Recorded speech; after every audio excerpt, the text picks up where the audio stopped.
Oh, hey, Master. I was just cleaning up your extremely crusty gamer chair. Now you can get back to losing ritual beast mirrors on Dueling Book. Or, can you think of something else you might want to do instead? What are you doing? I'm doing the Dragonmaid intro.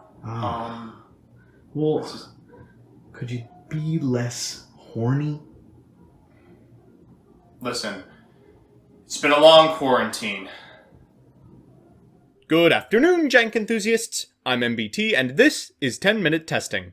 Say what you want about Secret Slayers, but at least we finally have a deck build pack with meta-relevant archetypes. Some of you may not remember, but it wasn't too long ago that Striker and Necrods were the exceptions, not the rule. We've suffered through enough Neftises, Witchcrafters, and, Fur Hire to last a lifetime. Despite the deck build pack's dismal results, Konami's learned the error of their ways and have been recently trickling out treats for those atrocious archetypes. Most recently, Dragonmaid. Before we begin, if you're on the fence about subscribing, let me sweeten the pot for you. If you click that little button below the video, I'll finally release the hidden male Dragonmaids.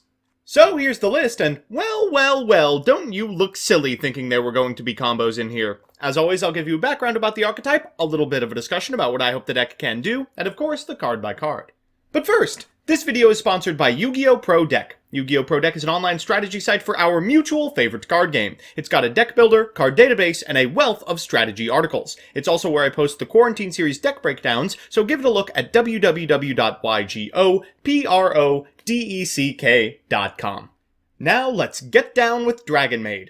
The list you see before you was piloted by the illustrious based lowly in the 6th Yu-Gi-Oh! Quarantine Series to an unthinkable second-place finish, at which point it was absolutely schlonged by Dinosaur. It turns out, despite what previous employers had recommended, the best shell for Kobayashi's crew wasn't a bad Dragon Link deck, it was a consistent and repeatable engine that had access to its one extremely powerful play every turn. By using one of its 9 starters, 3 Parlor, 3 Kitchen, and 3 Chamber, you could all but guarantee you found a way to access Changeover during your first turn. And any access to a big old Dragon Girl meant you could end on Dragonmaid House's Mega Evolution. You might be thinking to yourself, okay, that's a pretty reasonable setup line, but how do these working-class wyverns actually win the game? It might help you to conceptualize the deck as a combination of Salamangreat and Generator. Like Salamangreat, it's almost always got access to a setup play that ends with sticky monsters and negation, and like Generator, their flagship cards summon additional monsters and net advantage at the start of your opponent's turn.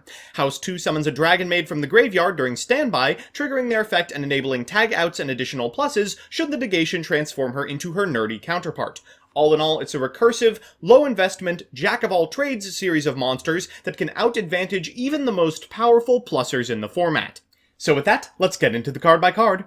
Firstly, the big bunglers, the Dragon Bourgeois Tempest, Lorpar, Tinkek, and 3 of the only good one, Airness. After that are the maids, 3 Chamber, 3 Kitchen, 3 Parlor, and a Nurse. Finally, we've got some hand traps, 3 Ash and 3 Veiler. Next are the spells, 1 Changeover, the most critical combo piece in the deck, 3 Hospitality, 1 Reborn, 3 Cosmic, 3 Called, and 3 Guard Dragon. Finally, we're on 3 Infip and Downtime as an additional chamber target. In the extra, we're on 3 Shao, 3 House, Nightmares Unicorn and Phoenix, Mask, 2 Spheres, Pisty, Striker, Elpie, and Almirage. So with that, let's jump into the games.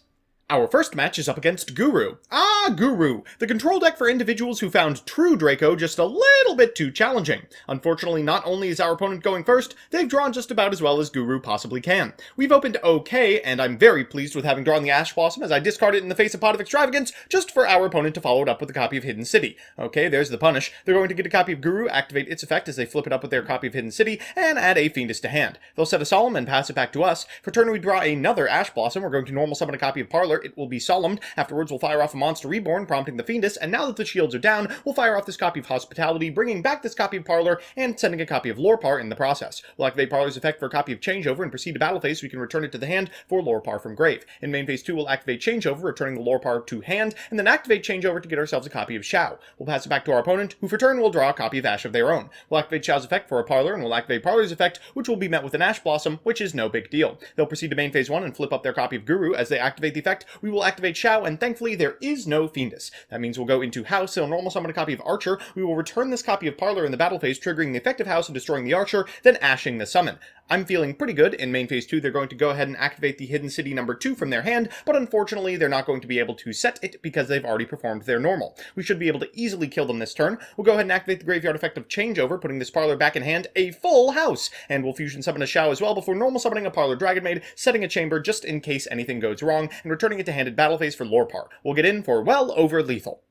Our second match is up against Madolche. Madolche, the candy waifus versus the dragon waifus. Which unnecessarily horny archetype will reign supreme? I love the DD designator. You gotta do something with all that extra space. Our opponent's going first, and thankfully they've kind of bricked. They'll T-set and pass it back to us. We're going to normal summon a copy of Chamber Dragonmaid, activate her effect, eat an infinite impermanence for our trouble, and, I don't know, proceed to battle phase, set 3, and pass it back to our opponent.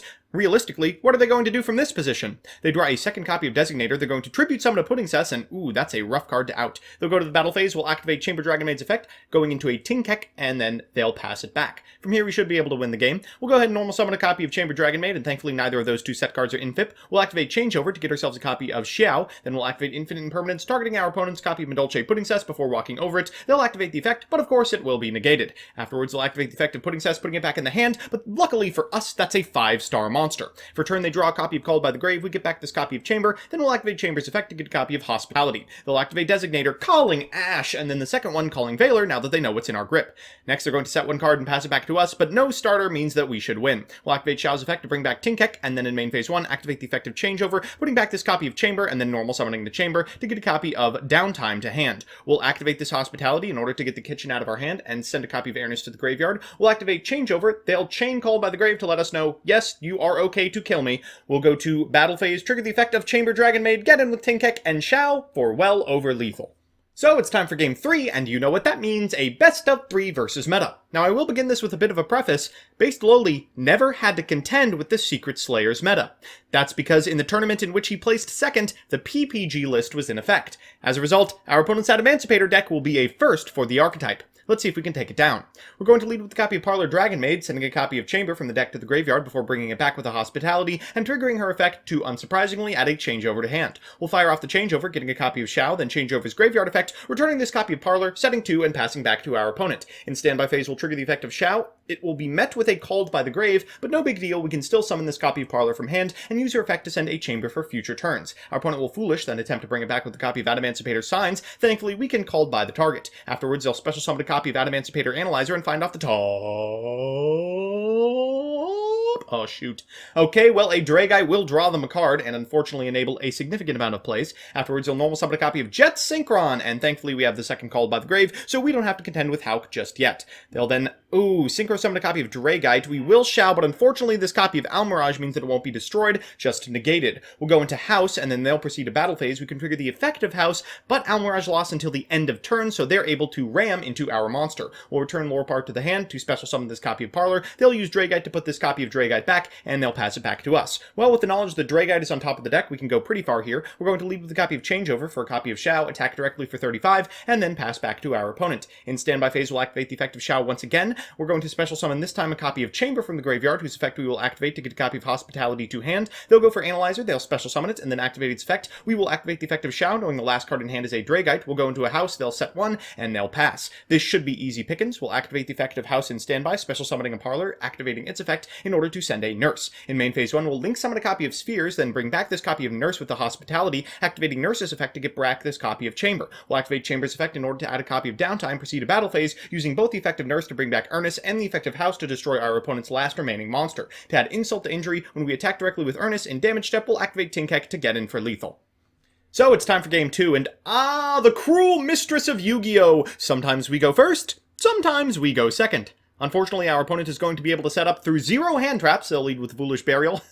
For a red crystal, come on. They'll special summon a copy of Seeker, finding off the top. Wow, pretty much anything they could ever ask for. They're going to go for the Doki Doki before activating the effect of Analyzer, finding off the top this time a Gate Blocker. Are you kidding me? Even Infip wouldn't have gotten me out of this. Okay, from here they're going to link summon a copy of Halqifibrax and activate Halqifibrax's effect in order to get an O-line from deck. Next they'll go into a Union Carrier, summoning a token and turning it into a copy of Link Spider. What do you know? That's an Earth monster, so they can equip it with a copy of Block Dragon, triggering its effect as they go into a secure Gardna. They'll special summon a copy of Researcher and activate Researcher's effect, getting off the top a Dragite. God, why do they need to draw more cards? They'll special summon this copy of Dragite and, of course, draw a card in the process. Afterwards, they're going to synchro summon a copy of Raptite and activate its effect, finding off the top another monster effect negator. I know I don't have any hand traps, but it's still insulting. After this, they're going to go into a Savage Dragon, equip it with a copy of Halqifibrax, then activate Doki Doki at the end of the combo to go into an IP Masquerena. They'll pass it back to us, and this is about as bad as it gets. We're going to lead with a copy of Changeover that will, unsurprisingly, fiend the Savage Dragon, but we can get it back.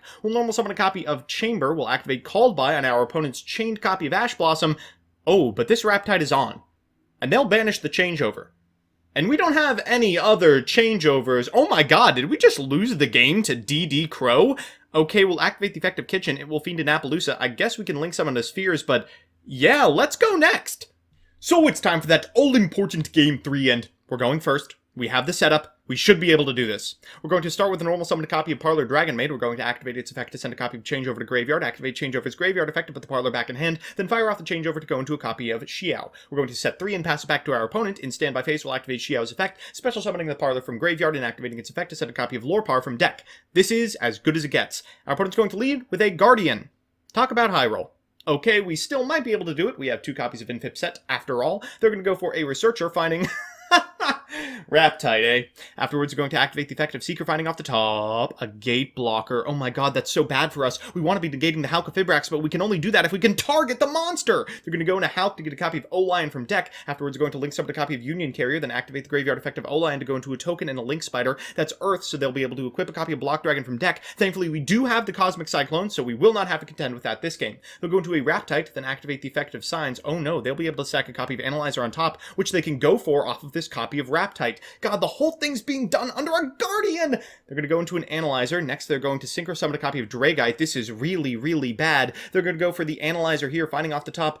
Oh, geez, anything does it, but a Guardian is a real kick in the teeth. They're going to activate Dragite's effect. We have to infip this. They'll Dragite because the Halq is a water, so we're forced to use them both on this copy of Risen. Okay, they're going to go into a Savage Dragon afterwards, and unfortunately, it has more attack than our Xiao. They're going to go into a Unicorn, tucking it back. We'll negate the effect, but they can negate our effect with the Savage Dragon. And we're getting access coded for game. Wow. That is just intensely frustrating. Well, we're back with the deck, and yeah, not particularly surprising that it wasn't able to compete with Adamancipator, but I am happy that it stole a game and a half. Let's do the pros and cons. First, the pros. 1, it's consistent. You know, it's been a while since I've been able to say that unironically. It's got massive setups enabled by any one of its 9 monster starters, and occasional high roll opens into LP lines.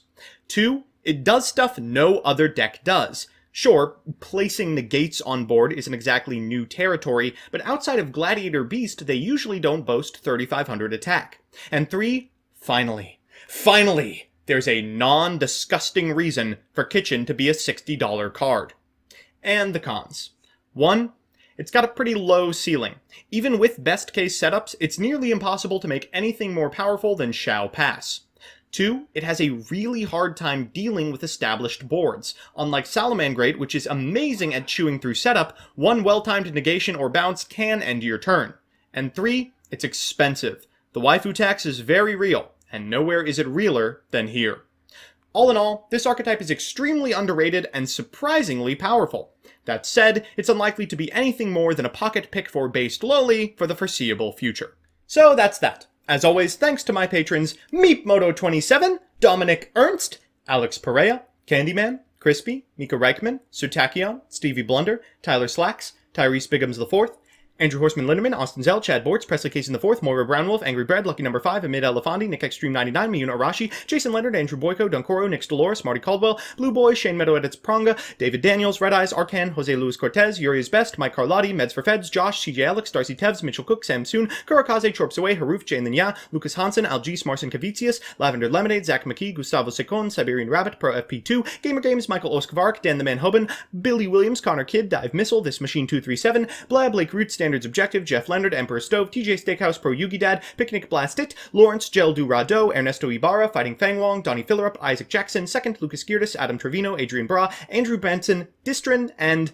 one person whose name I can't pronounce. If you like what you see, please consider subscribing. And if you want to be part of the process, consider following me on Twitch as well. See you next time.